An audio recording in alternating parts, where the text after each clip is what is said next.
this is the final part of the oven-controlled crystal oscillator. It's been a bit of a journey. It's been pretty much a journey. Right, it's been up for 2 hours now, just a little over 2 hours, just to things stabilise. It's sitting rock solid at 10 megahertz. It's coming from the GPSDO, and it hasn't moved from 10 megahertz now for about 15 minutes. It was significant. That would be a fib if I said it hadn't moved. The odd trickle of one comes up every once in a while, but it's not as if it's whale frequency.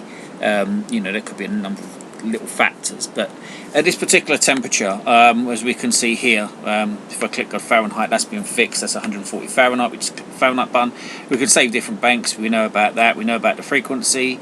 We know we know about the Wi-Fi signal strength, and we also know about the Wi-Fi access point. So then we've got our oxygen-controlled crystal oven. Oven-controlled crystal oscillator. Oven-controlled crystal oscillator, and we've got the oven-controlled crystal oscillator age.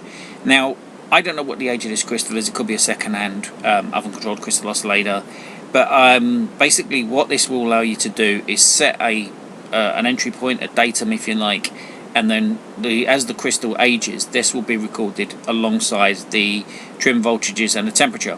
So let's say, for example, in about 6 months' time, when its age has gone up a bit more, that we notice that there's about we need to slice off another 0.2 volts or something, or 0.02 volts. So 2 millivolts. We've got that's 100 millivolts, 10 millivolts, 2 millivolts.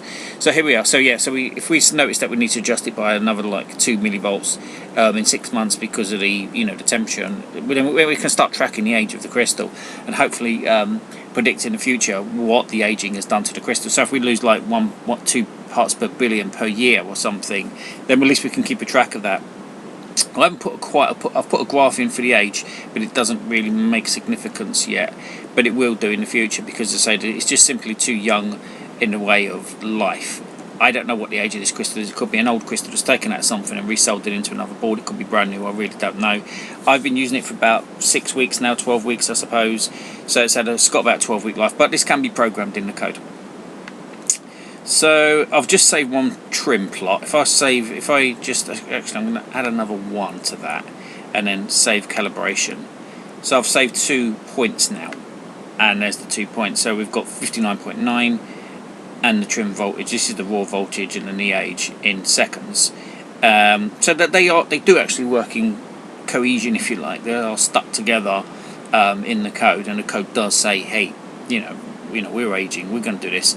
And it will, in essence, in time, with the right amount of, if I do adjust it, it will predict aging of the crystal and adjust the temperature accordingly. So as the crystal ages, we might get up to a certain temperature, and we know that we're going to lose maybe 0.1 hertz or something. So not only does it track the temperature, it's actually tracking the age as well. But it's a long old slog of bashing that in every time. Generally, I don't think anyone's going to really use that unless you've got problems when you think that the age of the crystal, and it might be going off 5 or 10 parts per billion per year. That's going to be a bit of a problem. So then we come down to our calibration plot. I've only added 2 plots. One is there, and as we can see, the voltage is 0.431 at 60 degrees centigrade, and the other voltage is 59.9 at 0.41. So we've got 0.001 volts movement over that small temperature range. And obviously we come down here and we've got the oven crystal across the crystal age. So again, it's the age is not defined there because it's the start of its life, and then here it should. Oh, maybe I've missed something off there. Oh, it's because I've actually, it's there. It's 2 hours and 8 minutes, and then 2 hours and 8 minutes. I'm not sure why it's not coming up. Something I need to work on. But if we look at the plot, sorry, that isn't working, is it? So there, so that's where we are at the moment. So this changes as it goes cold. It says warming up, warm. Once it says warm, it basically means it's not going to get any hotter. It's not going to get any colder. Warm is where it wants to be. That's the life. That's the uptime. The age of the crystal. I can program that. So if I go into the code, blah blah blah blah, something. Yeah, go into here. Oops, go into here. Scroll down. Put it. there's the, so that's my call sign. So that's just, so if you know, when you first start this up, this code will be on the website. When you first start the object up, it will ask you to look for this in your Wi-Fi details. That's the configuration, so that's config1234. That's a one-time only entry password. Once you've entered that, you'd be taken to another page, when then you can enter the IP, the address 192.168.4.1 is the IP address of the vault. Once you've gone into that, it will ask you to enter your local network SSID and password. You put that in, that will then store onto the device, and then it will go offline for about 5 seconds. Then when it comes back online, you'll be connected to your local network, and that's when you can then start probing around and looking at the device. So if we go here though, if we go to serial monitor, oh no, I just realised something. I've cased it all up again.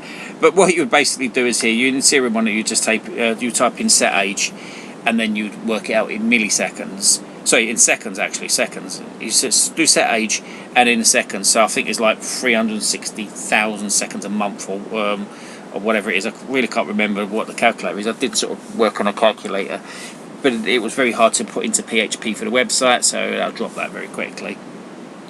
But there we are. So it works. It's good. It does work. It's pretty good. Again, age, temperature, that hasn't moved. The SSID.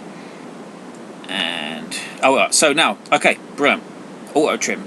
So now if we click on this, we are in automatic mode, and that is automatically trimming compared to the temperature. There's not really enough plots here. There's not enough voltage changes for me to really plot it. It can take up to 50 different voltage changes.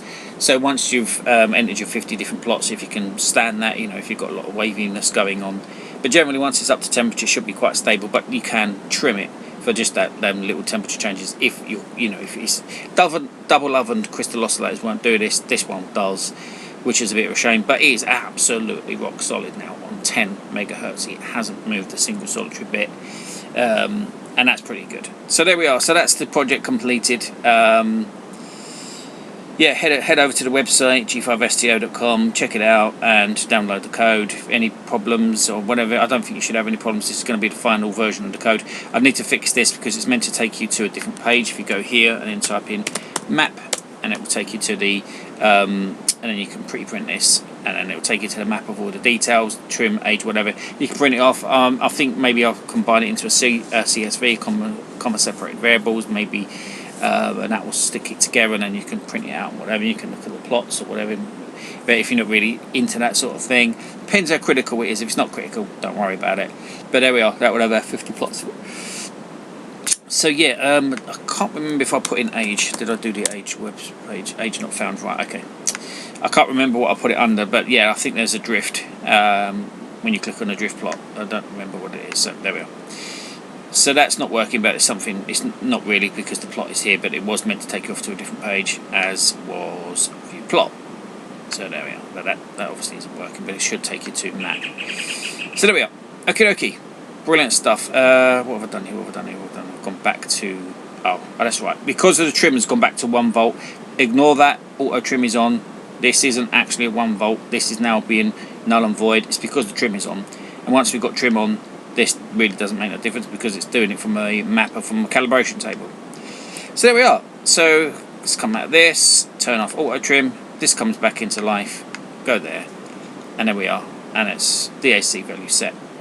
And if we want to clear the map, we just do reset calibration map. We do that. You want to clear the calibration map for this bank? I'm going to go no. I don't want to do that. I've spent 2 hours waiting for this to warm up, and I'm going to go no. So there we are. All the very best, 73, and enjoy the project.